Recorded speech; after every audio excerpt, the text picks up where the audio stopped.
For thousands of years, wolves had lived alongside human camps without ever truly becoming part of them.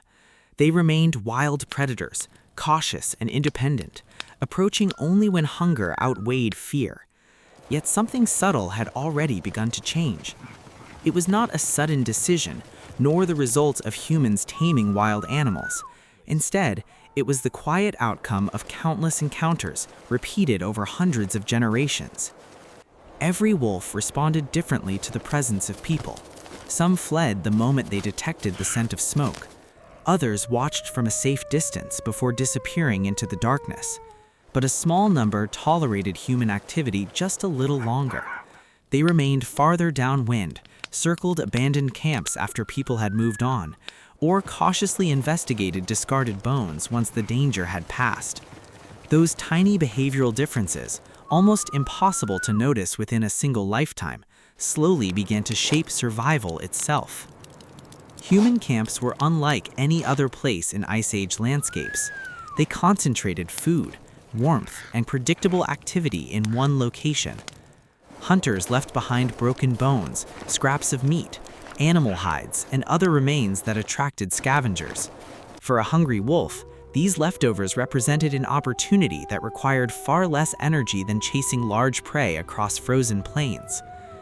But approaching humans came with enormous risk. A careless wolf could be driven away, injured by thrown stones, or killed by spears. Only individuals capable of carefully judging distance, reading human behavior, and retreating before conflict were likely to survive these encounters. Extreme aggression carried obvious dangers, but overwhelming fear also had a cost. Wolves that never approached people gained no advantage from the new ecological niche surrounding human settlements. Generation after generation, natural selection quietly favored wolves whose behavior occupied this narrow middle ground. They were neither fearless nor tame. They remained fully wild animals, yet they showed slightly greater tolerance for unfamiliar situations and recovered from fear more quickly than other wolves. These differences were small, but evolution rarely begins with dramatic change. It begins with variation. Modern studies of animal behavior show that individuals within the same species naturally differ in temperament. Some are consistently more cautious, while others are more curious or more willing to investigate unfamiliar objects and environments. These behavioral traits are influenced by both genetics and experience, allowing natural selection to gradually shift the average behavior of a population when environmental conditions favor certain responses over others. As human populations slowly expanded across the landscape, opportunities around their camps became more common.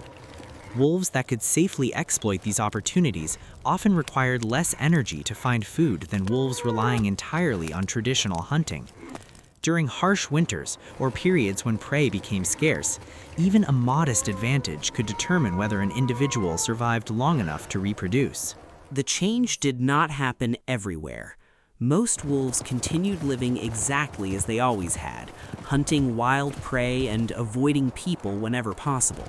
Across much of the world, wolves remained powerful predators with no relationship to humans beyond competition and occasional conflict.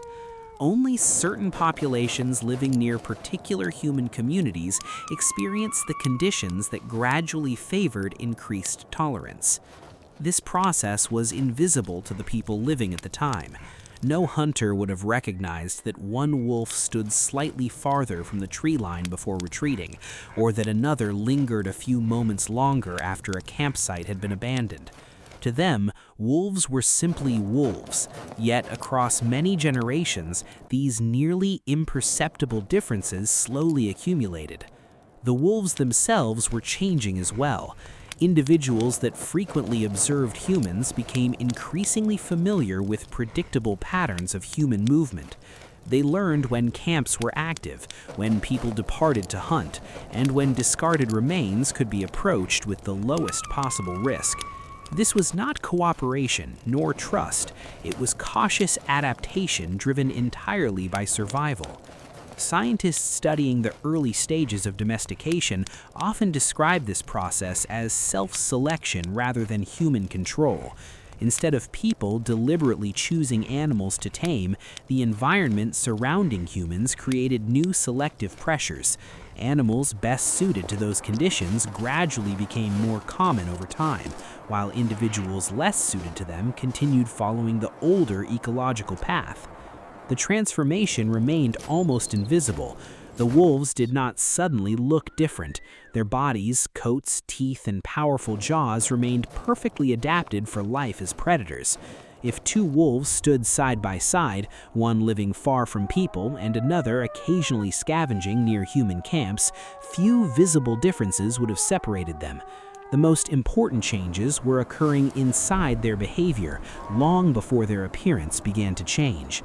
These subtle behavioral shifts would eventually reshape one of the most extraordinary relationships in human history.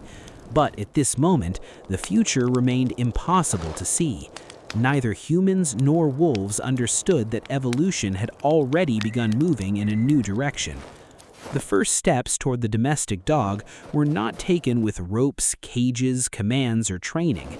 They began with countless small choices made by wild wolves searching for food, avoiding danger, and adapting to a changing world. Across generations, those choices slowly altered which wolves survived, which wolves reproduced, and which behaviors became increasingly common. Long before anyone could have recognized the first true dog, evolution was already writing the opening pages of its story.